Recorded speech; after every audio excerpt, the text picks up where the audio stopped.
Okay, Aries, I'm going to hit a pause again, flip these over, do the tarot total, and I'll be right back with your messages. Hang tight, y'all. Hey Aries, I'm back with your cards, so let's get started. The underlying theme or the overarching energy for the month of November is the Three of Swords in reverse. The 3 represents the 3rd house, and that is the communication sector, that is short distance trips, siblings, cousins, and neighbors. The swords represent air signs. The air signs are Gemini, Libra, and Aquarius. The clouds in the background always make me think that there's silver lining in the situation, and you have the tools present here to find that silver lining. It won't make itself apparent to you. You're going to have to dig for it, but it is there.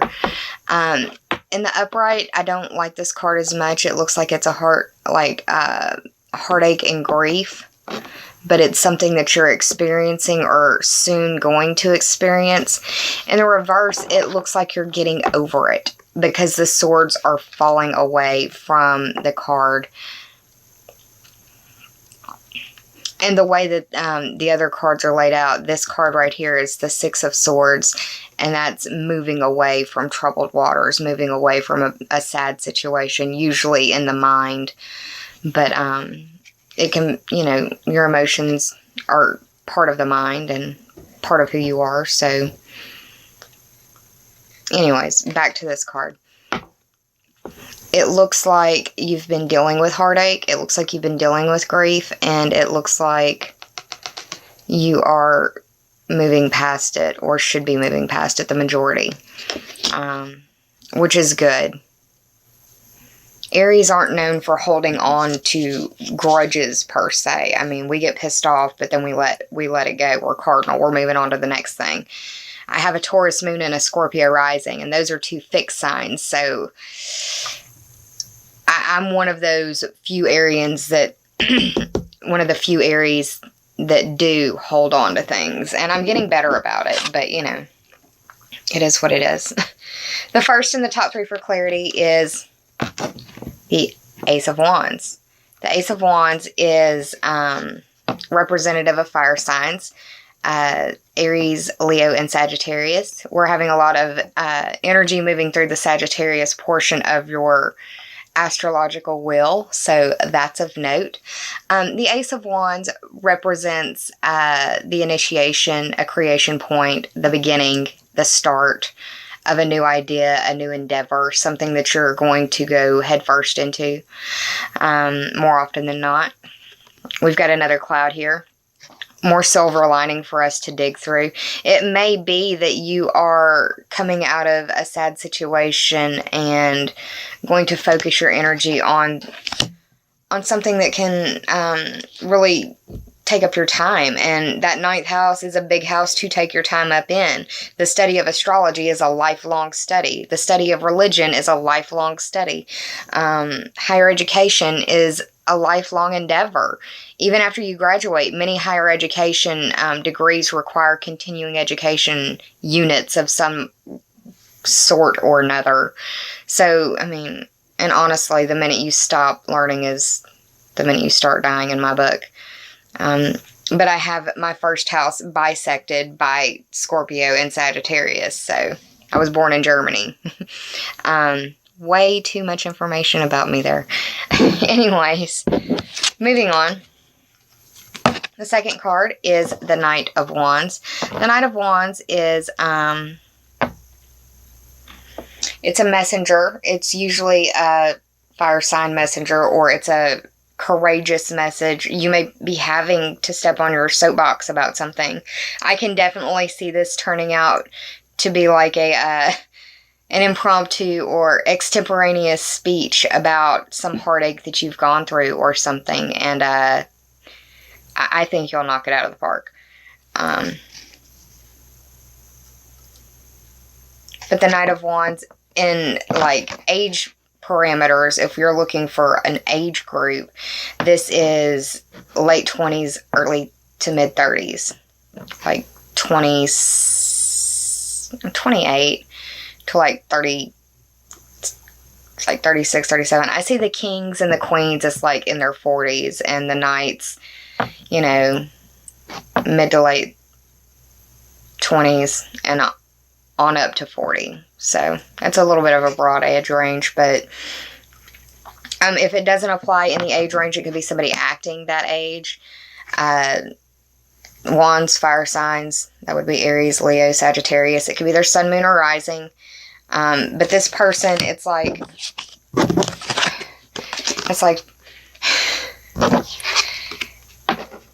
sad, dark, dreary, upset, wanting to move past it, trying to find that light in the dark. And then poof, there it is. Coming in on a fast horse, maybe even a dark horse, just out of nowhere. This opportunity, this idea, this initiation, this beginning, this start point comes out of nowhere. And I literally see it coming out of left field for you.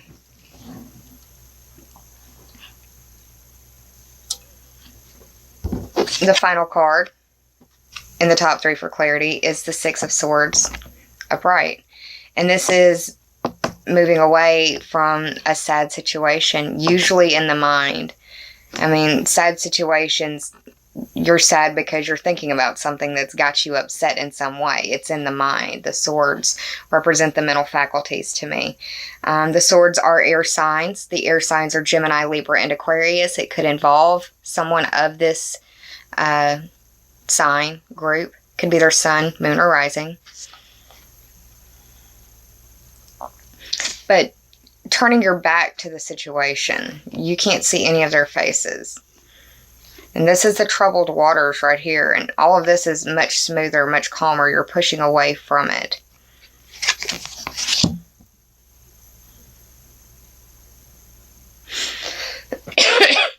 It really looks like healing in some way. It looks like this decision, this creation, this initiation point, this idea,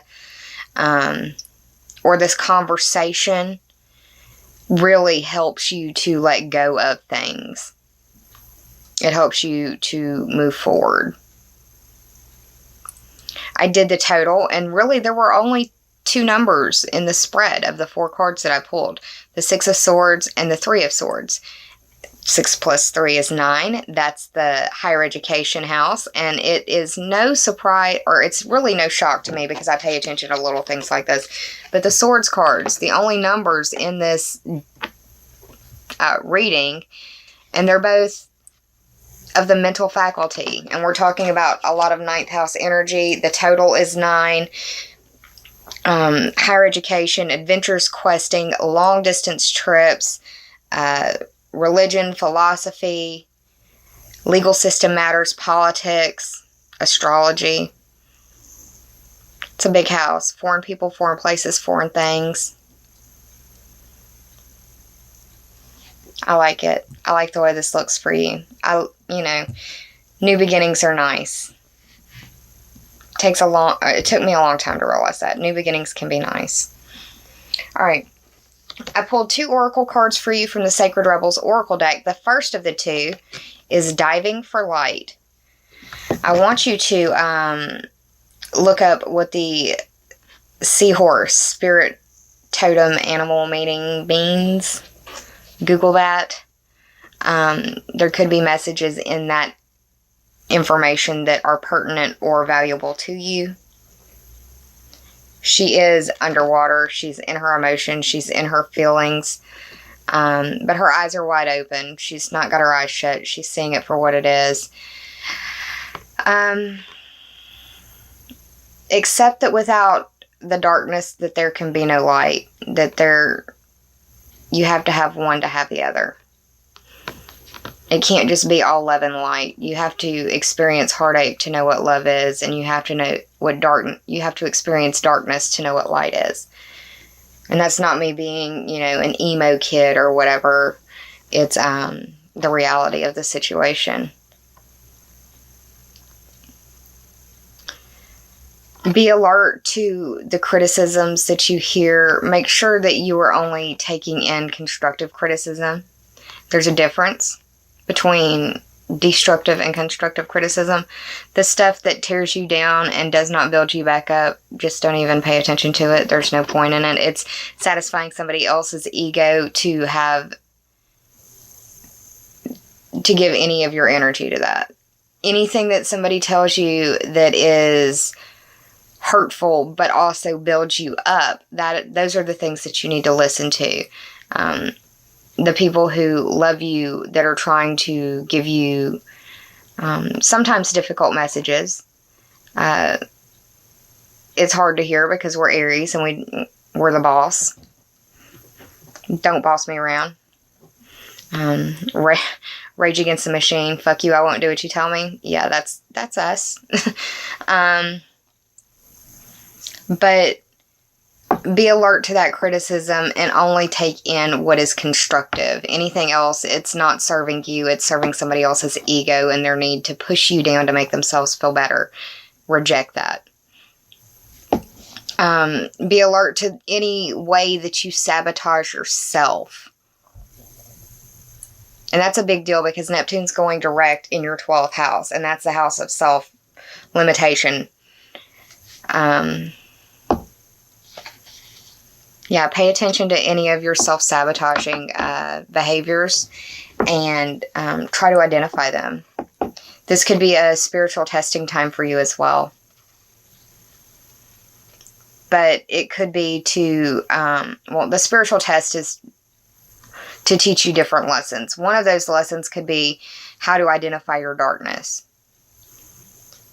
The other one could be to teach you compassion or kindness. Unconditional love. Those are all difficult lessons to learn. And there's more. I didn't list them, but you get the jive.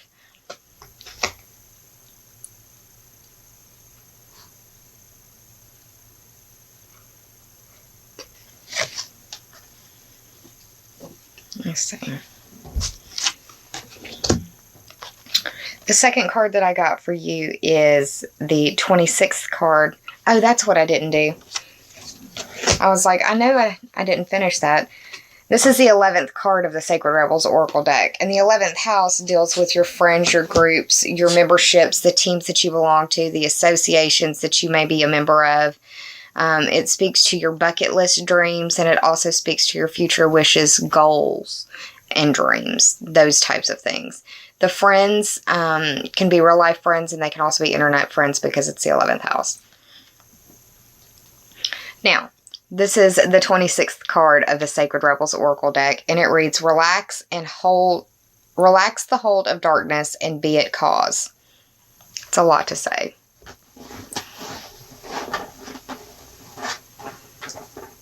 And that's Zoe kind of stretching around on the love seat next to me. I didn't have a blanket underneath of her, so she's making a lot of racket. Sorry about that. Hey. Hey.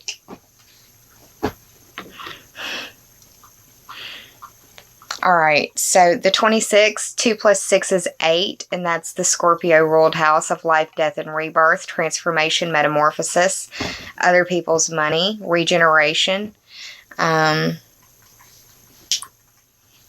instincts.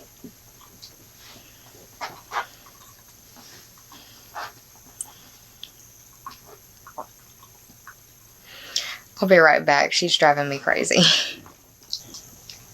Alright, I'm sorry, y'all. I'm back. So, I already spoke about the 8th house.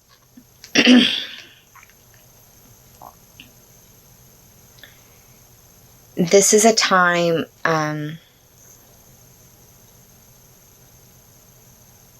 to relax. To stop being so hard on yourself. It's an invitation to dive deep. And there's green in both of these cards too. You may want to go outside and try to get your earth vibe on. Go for your nature walks. Enjoy the fall leaves. In the northern hemisphere anyways.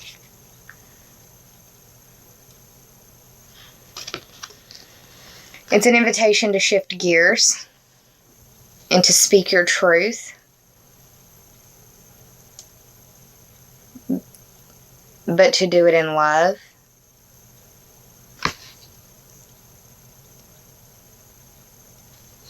It takes courage to relax and jump and dive deep, which is what this card is suggesting that you do.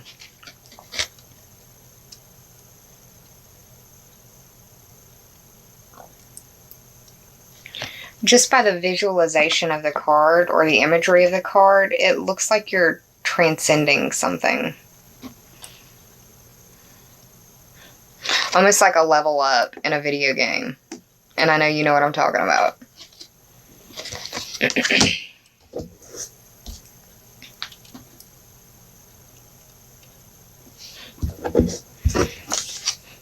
Okay. I pulled 2 healing and meditation oracle cards for you. One is motivation, and the other is relaxation. That's why I had that reaction. The relaxation card reads, in meditation, relaxation is as much mental as a physical release. By focusing intently, you can use your mind to relax your whole being. If you spend many hours each day sitting in one place, you'll have plenty of opportunities to practice a meditation on relaxation. Consider the following. The goal is to develop a deep inner calm and peace of mind. I will remain completely still for 3 minutes. As I breathe in and out gently, I feel the presence of my body. While keeping my back straight, I allow my whole body to relax. That's something I have a hard time doing, relaxing. I always feel like I have the weight of the world on my shoulders. Just the way I roll. Need to take my own advice, huh, y'all? The second card is motivation. And I feel like you're going to be feeling motivated in that 9th house. The 9th and 10th house are going to be lit up for you this month. That's higher education, adventures and questing, and your career status and reputation. You're going to feel very motivated. You can be relaxed and still be motivated. You don't have to put so much pressure on yourself. Usually I find we do better when we don't put as much pressure on ourselves. But I mean, nerves are good. Nerves show that you care. But find that balance between the two. The motivation card reads, you may wonder what motivates people to meditate and whether meditation can bring true and lasting rewards. Trying to express in words and thoughts what you hope to gain from meditation can be a revelation in itself.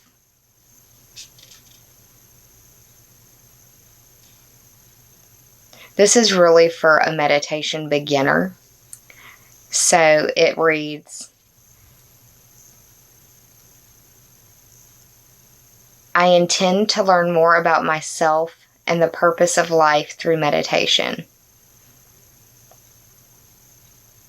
May my meditations make me a better, more compassionate human being.